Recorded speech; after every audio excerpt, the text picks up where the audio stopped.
I've done it. I've done it again.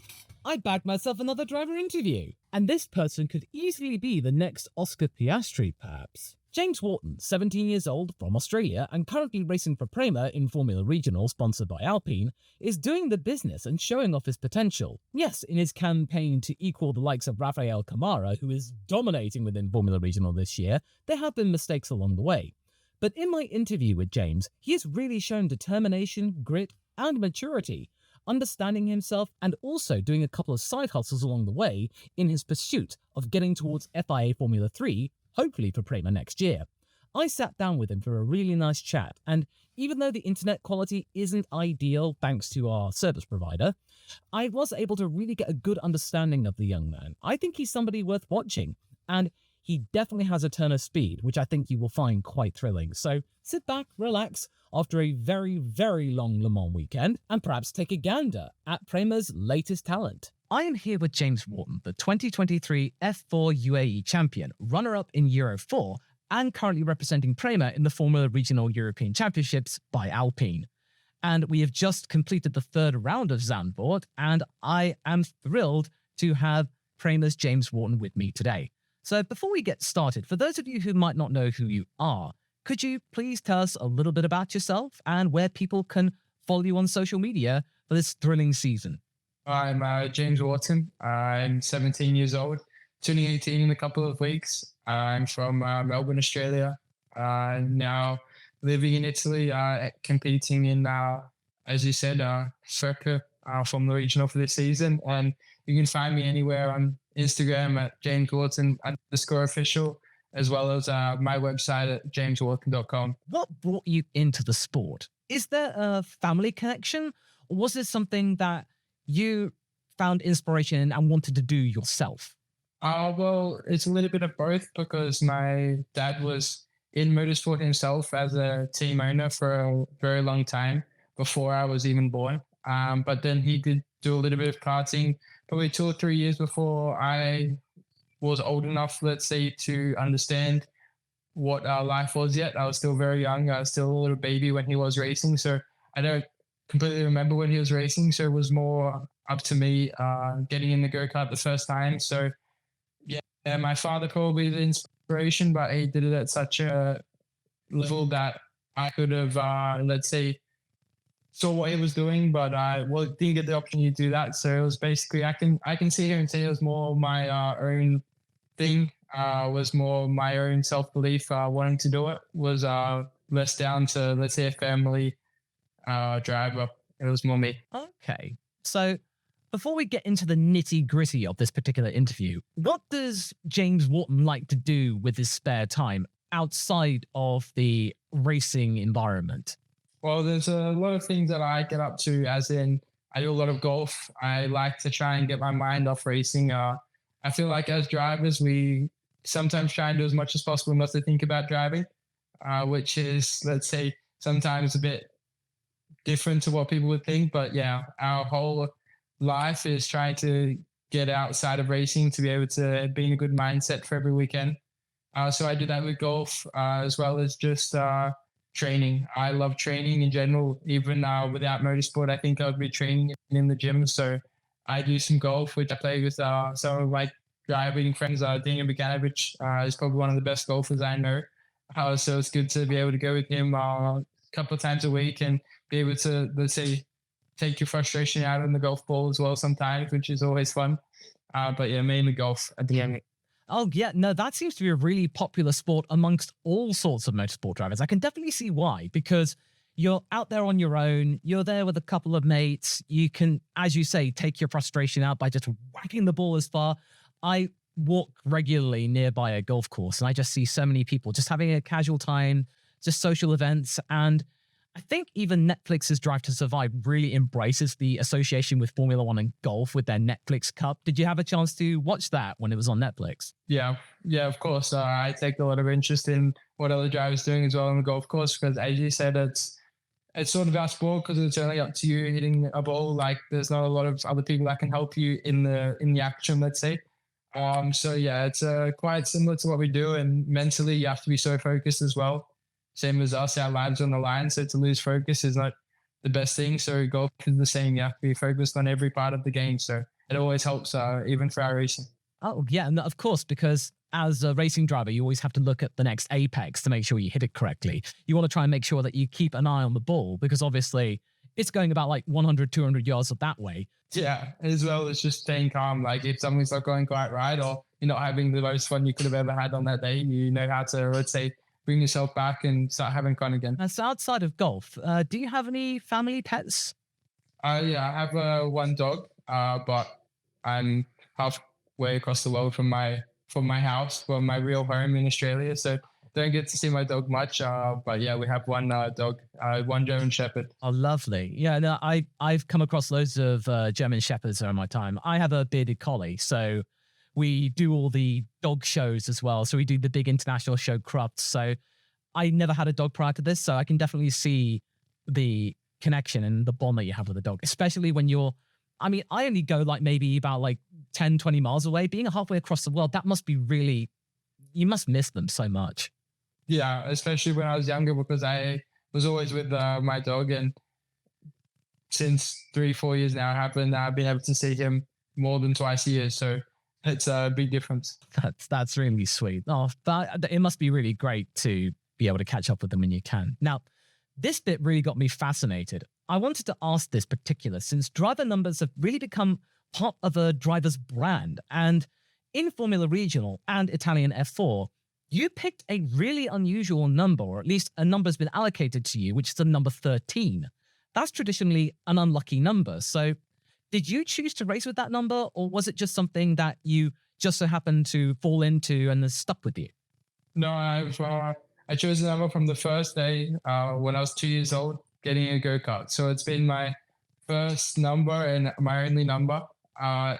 For some people, it's unlucky, but for me, it's my number and it's always going to be my number. Any chance I get to put it on my car or anything I'm involved in, I will put it. I have something with 13. Obviously, as you said, people think it's unlucky. So for me, it's good. No one wants it at the racetrack, so it's perfect. Every time it's free and I'll be able to use my number, which is 13. I don't see it as unlucky. I see it as something that's unique to everyone else, and it's something different that obviously people always got to look at because there's obviously a different opinion of the number. So everyone's got to look at my car. So that's a good thing. Oh, well, absolutely. I mean, when I was catching up with the Formula Regional live streams, I definitely twigged that you're thinking, that's a number 13. The last time I saw that in anger was back in 2015 with Pastor Maldonado. So if you get to Formula One, you'll be the first driver since Pastor Maldonado to sport that number. And only before then, there were only 2 drivers in Formula One history that had sported that number, and only Pastor had done it for a full season. So you'd be joining a really select club. So I think that was a really good choice in really making yourself stand out and just make people at least just catch your eye, and then you can go from there. So do you plan to carry on that number into Formula One? Yeah, of course. If I ever get to Formula one day, it's for sure going on the car because, as you said, it's unique. And in our sport, you have to try and find ways to be more, let's say, good to look at, or some things to be able to stand you out from the rest with so many of us. So having any little thing to help is always good. And having such a simple thing like a number being a big part of people's lives, it's quite good to be able to have that. And as you said, get my name out there and be able for people to watch me as well. And also, the number 13 is actually kind of cool in itself. So you grew up in Melbourne, as you said. Have you ever had the chance to attend the Australian Grand Prix? Yeah, I've been able to do a couple of times and from different perspectives as well.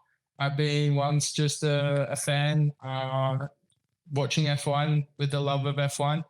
Then I went when I was around 9 years old to be on the grid as one of the grid kids. One of the first years they were doing that. Yeah, so I got to do that in 2016.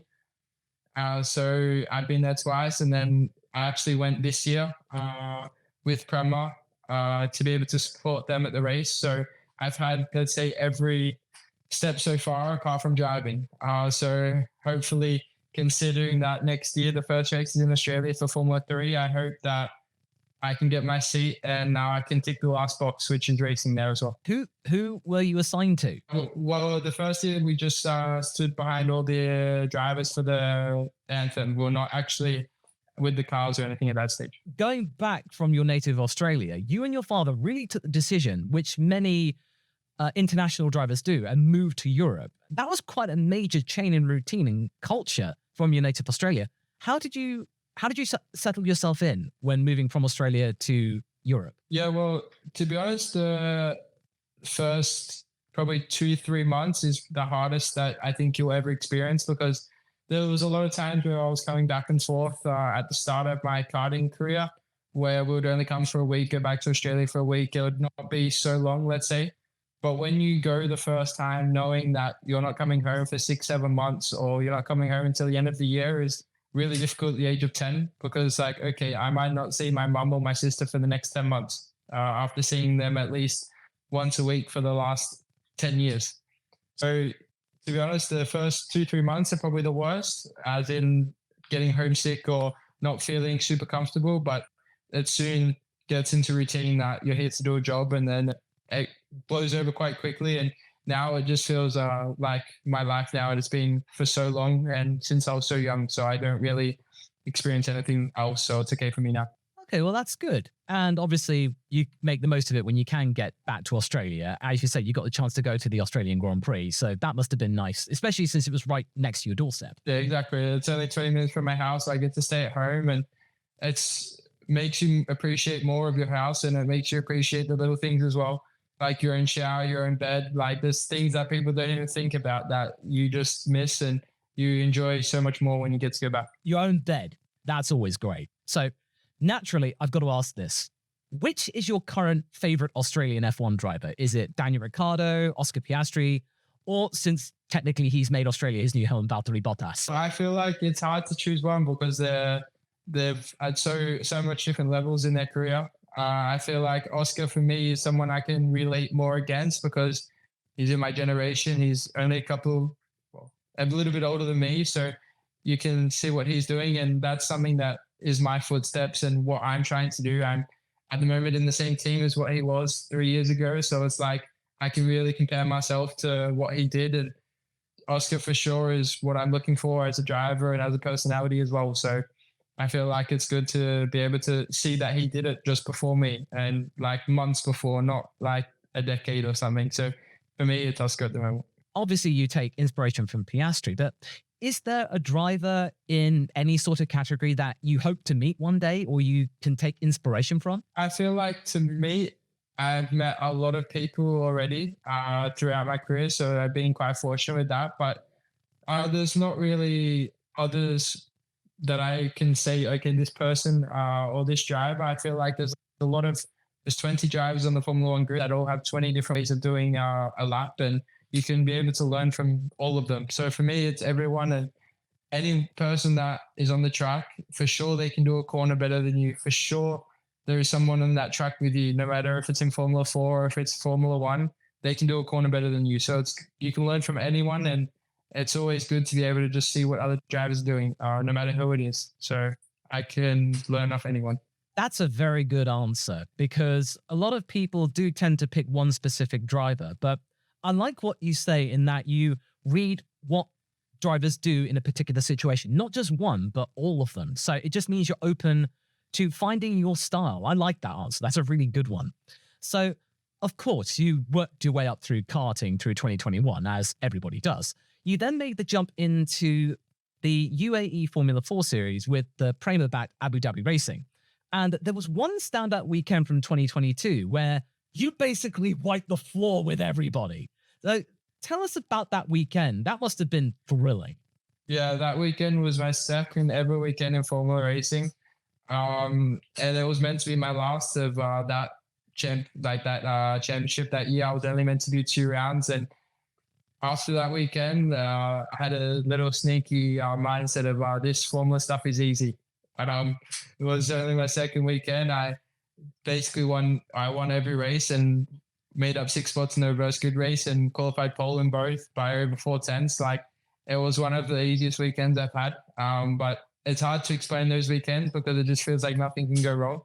Even if you feel like you go out there with your eyes closed, you'll be able to do a lap. So we all want those weekends every weekend, because the hard weekends are very difficult in our sport. So if you could just be able to do that every weekend, I think it would actually get boring because it'll be a bit too easy at some stages. Oh, yes, of course. Or we should ask Max Verstappen. I think he's doing that for people, so he'll be able to tell us what it feels like. So you then get the call up to the full Prema organization, and now you're going to be mixing with youngsters and currently mixing with really big stars of the future, like, as you say, Dino Beganovic, the F1 Academy stars of Dorian Pan, Tina Hausmann, Boig, as well as McLaren's Ugo Chukwu and Rafael Camara, as you are now experiencing in Formula Regional. And let's not forget, I saw the video on YouTube where you did that, little question and answer session with Kimi Antonelli. That's a very packed lineup of talent. So what are you doing to ensure that you stand out amongst those big names? I felt like my upbringing has been a lot less in the light, let's say, because I'm from Australia. There's not many people in Australia compared to Europe. There's a lot less eyes, and for me, it's about making sure that the teams know who James is. I try and make sure every person in every team knows that I appreciate them, no matter if it's the truck driver, it's the rim cleaner, the tire washer, whoever that person is, make sure I appreciate what they're doing. All the way up to Rene, who is running the team. So it's like I just try and make sure everyone there is knowing who James is, especially in other teams as well. I'll go say hello to other mechanics in other teams. But from a point of view of fans and what I can do to help them or be supported by them, is just showing my true personality, try and not give something off that is not James, try and show them who I really am, and try and let them compare with me and be able to listen or understand where I'm coming from and maybe relate to what I'm saying in some circumstances, and be able to sit there and say, oh, I know what he's talking about, or I understand how he's feeling, and be able to just understand that we're all drivers and we're all normal people. We're not special. We're not magicians or anything. We're just like every other person. We just do a really good job in driving. So it's just about showing them that they're just one of us and they can do whatever they want if they try. That's a very good answer. That's very, very mature, because obviously at this stage of your career, as things are starting to ramp up, and as you said earlier, Formula 3 is knocking on the door, it must be really, really tempting to get yourself engaged with the world, the glamour of motorsport, and especially Formula racing. But that's really encouraging to hear that you're keeping yourself grounded and that you're keeping yourself in touch with all the people that are working around you. And speaking of Formula 3, I'd noticed that you're also dabbling in a little bit of the British equivalent of Formula 3, GB3. So you're working with Fortec for the Silverstone races. So not only is this an opportunity to get a chance to race around the Silverstone track, is this part of that plan to get some experience in different types of cars that are maybe closer to what you might expect in FIA Formula 3? Yeah, maybe it's not to do with the car itself, but it's more to do with the track. I feel like in Formula 3, you have maximum 5 laps before qualifying, before each event. There's not much testing. There's not many times that you can learn. So having an upper hand on the other rookie drivers, or having an upper hand on other drivers because you know the track, is just something that is priceless. And being able to do it in a different car as well, learn different car, different tires, different people, it's always a plus. So for us is, yeah, as you said, learning for next year and hopefully being on the grid in 2025 to be able to use that experience, and doing different races in different categories gives you different techniques, give you different idea of what to do as well. For us, it's just a benefit in all ways to be able to do it. And I'm fortunate enough to do it with a good team with Fortec, and we're working well with them. But I'll be competing again at the end of July with another round with them in Silverstone to learn the track even more. So yeah, it's been really good, and I've loved the opportunity I've had, and it's been really good to learn such an amazing track. Oh, absolutely great choice. And an opportunity to race at Silverstone, that must be a lot of fun and really, really smart thinking, because as you say, it's a really good chance to get that little bit of extra time. So really good idea. That's a really good decision.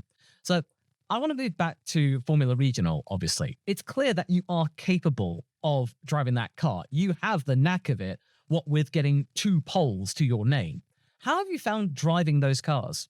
Yeah, I felt driving a FRECA car is very unique. It takes a very certain driving style, and I wouldn't say it's close to any other car I feel like I'm going to drive, but it's something where you've had to make the difference as a driver. I feel like a car itself is just very simple, but the technique is very difficult. And learning that so quickly, I'm actually quite proud of myself, especially going up against Rafa, who, let's say, is the person that was meant to be winning this championship this year, the person that is meant to be dominating, which he is doing, but I've been able to keep him on his toes this year. I feel like in Zandvoort, going pole position, 6.5 tenths quicker than P3, but only half a tenth quicker than Rafa, shows that me and Rafa are working at a very high level at the moment.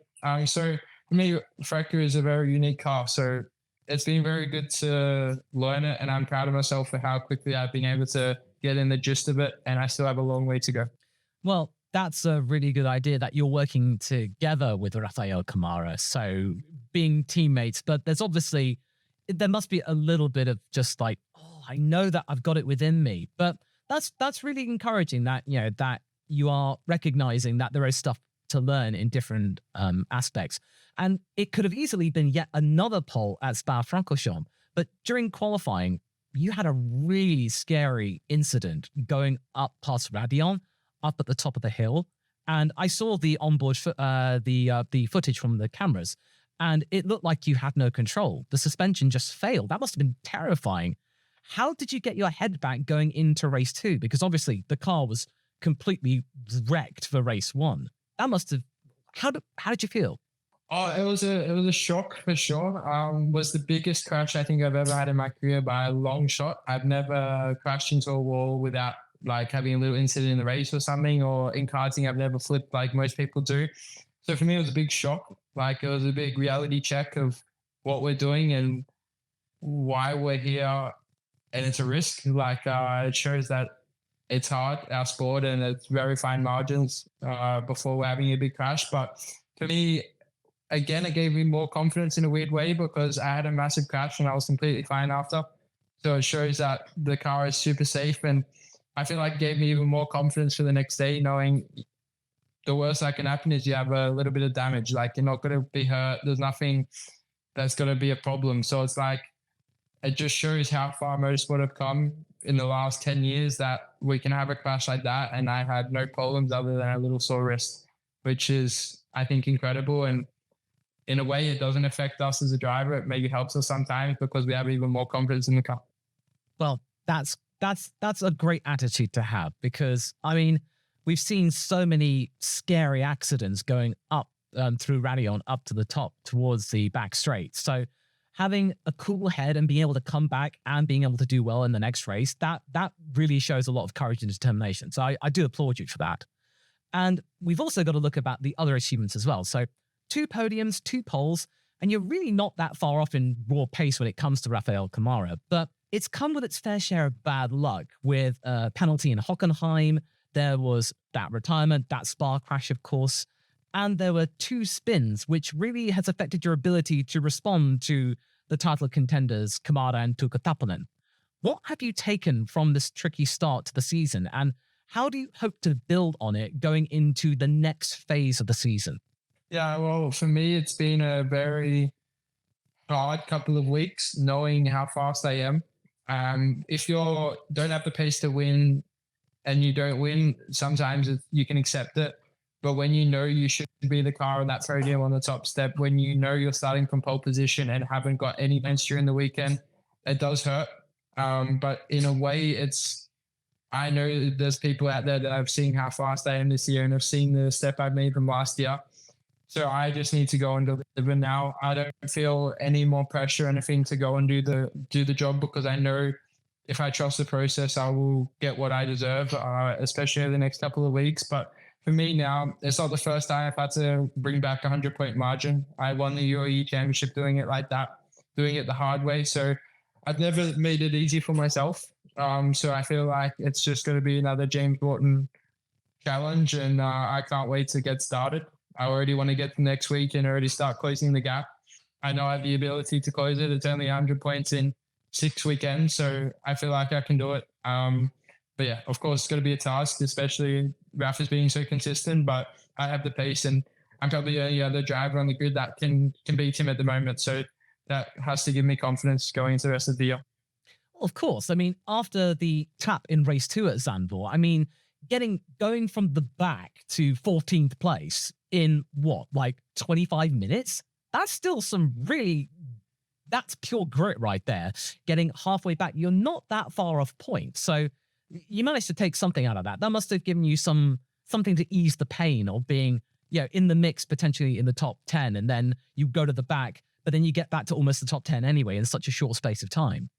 Yeah, like, of course it helps a little bit, but it probably makes it worse at the same time, knowing that you are fast enough. Like, I had, I think, 4 clear laps in that whole race, and those 4 laps I was the same time as Rafa, the person leading the race.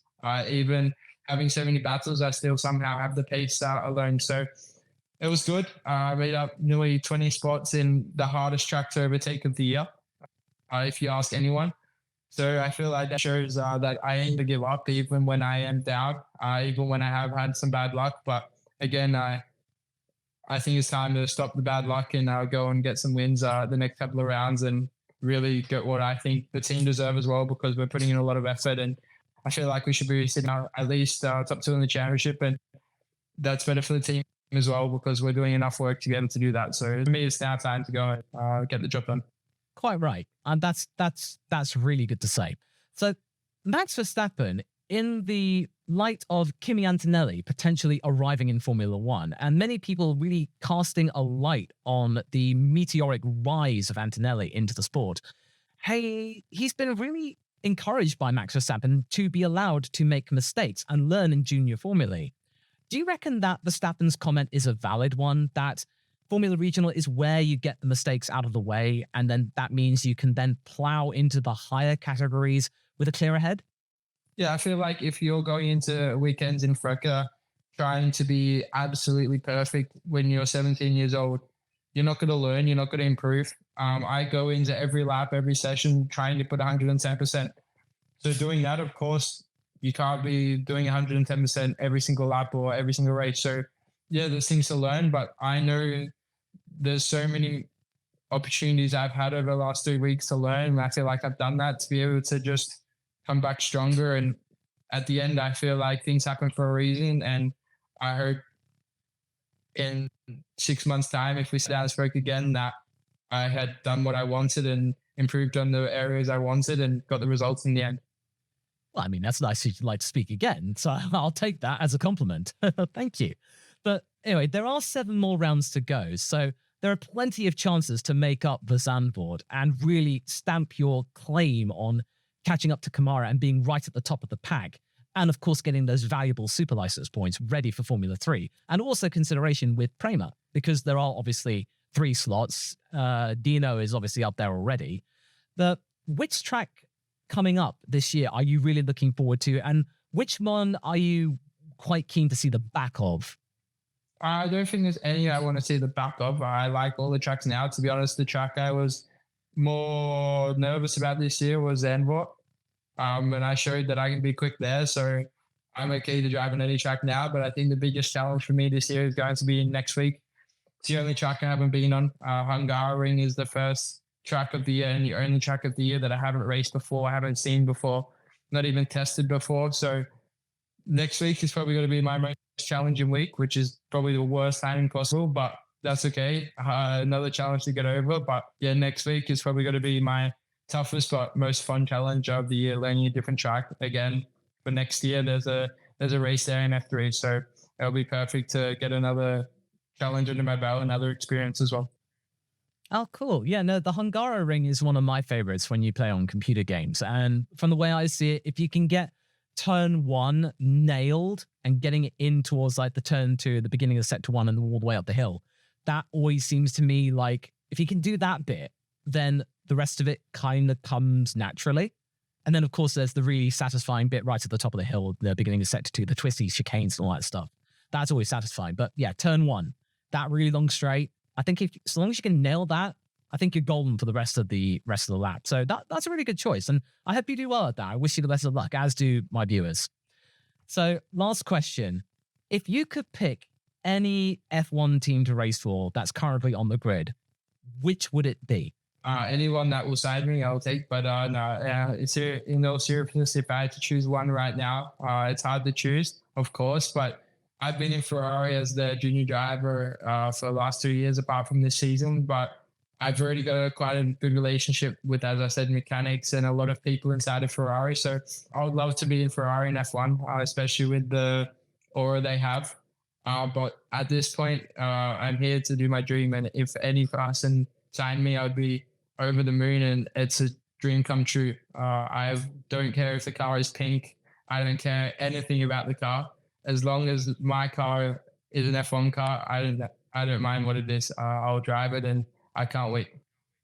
Yeah, no, that's sharing the same sentiment that Liam Lawson has, because it's looking like his dream of racing for Red Bull Racing currently isn't necessarily coming to pass right now, but he is open to other slots on the grid. So keeping an open mind, it seems to be quite the healthy mindset to have. So things may not go the way you might want it to. So you're looking at all sorts of avenues to get to where you are. But as you've been saying throughout this interview, your next step is Formula 3. And what I personally think your methodology for GB3 is quite a masterstroke, just giving you that little bit of an extra advantage once you do get to that situation. Because with Silverstone and the British Grand Prix being the absolute center of motorsport these days, being able to do well there will definitely get you noticed, since practically half the grid of Formula One is based just down the road. So I